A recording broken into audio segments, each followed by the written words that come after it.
السلام علیکم ورحمۃ اللہ وبرکاتہ۔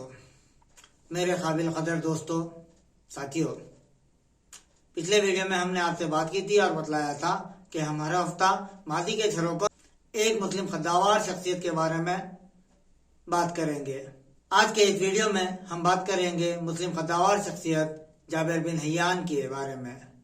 جابر بن حیان کو بابا کیمیا کیوں کہا جاتا ہے، یا پھر اس ویڈیو میں ہم جانیں گے جابر بن حیان کو سزائے موت کیوں دی گئی، یا پھر جابر بن حیان نے اپنے عملی اور کیمیائی تجربات سے کیا کیا حاصل کیا۔ جابر بن حیان جغرافیہ نگار، ماہر طبیعت، ماہر کیمیا، ماہر فلکیات اور دیگر علوم کے ماہر تھے۔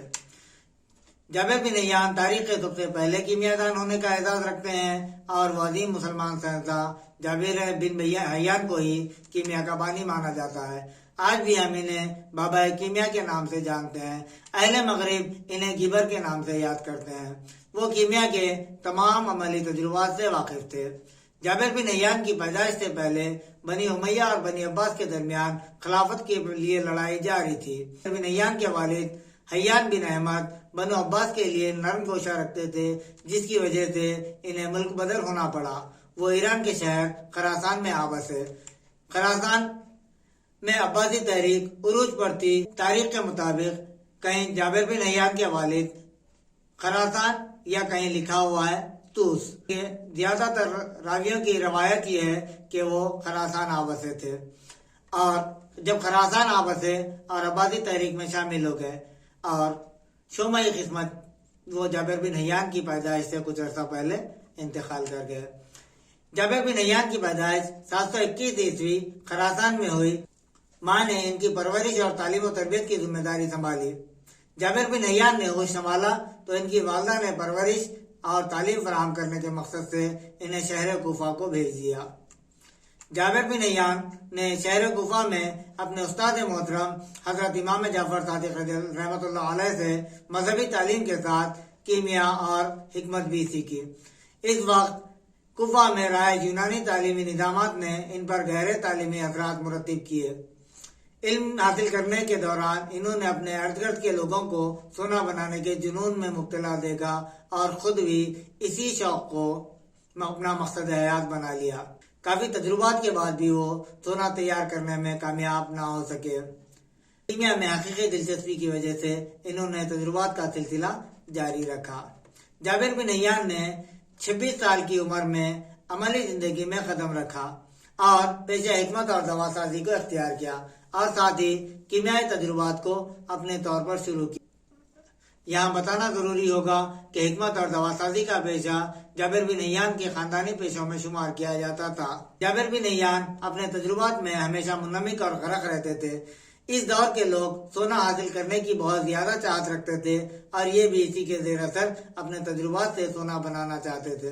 اس زمانے میں یحییٰ برمکی خلیفہ ہارون رشید کی جانب سے قائم مقام حاکم کوفہ تھا۔ جب یحییٰ برمکی کی اہلیہ کی ایک بیماری کا علاج اس زمانے کے شاہی طبیب نہ کر سکے، اور جابر بن حیان نے اس کا علاج اپنی کیمیائی ادویات کے ذریعے کیا، یا پھر ہم یہ کہہ سکتے ہیں انہوں نے ایلوپیتھک طریقہ علاج کو متعارف کروایا، یا پھر اس طریقہ کار کے موجد بھی کر حاکم کوفہ یحییٰ برمکی نے ان کو خلیفہ وقت کے دربار میں متعارف کروانے کی ٹھانی، جس کے بعد یحییٰ برمکی نے جابر بن حیان کو خلیفہ کے دربار بغداد میں متعارف کروایا، جہاں خلیفہ نے انہیں اپنی سرپرستی میں کام کرنے کا موقع فراہم کیا۔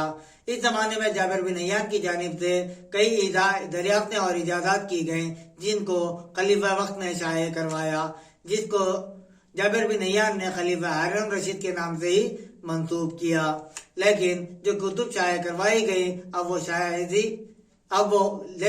وہ کتب اب شاذ و نادر ہی دستیاب ہیں۔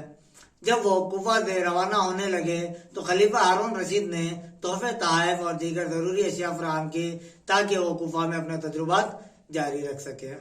حیان نے اپنے علم کیمیا کی بنیاد پر اس نظریے کی بنیاد پر رکھی کہ تمام دھاتوں کے اجزاء ترکیبی گندھک اور پارا ہے۔ مختلف حالتوں اور مختلف تناسب میں ان دھاتوں کے اجزاء ترکیبی ملنے سے دیگر دھاتیں بنی۔ ان کے خیال میں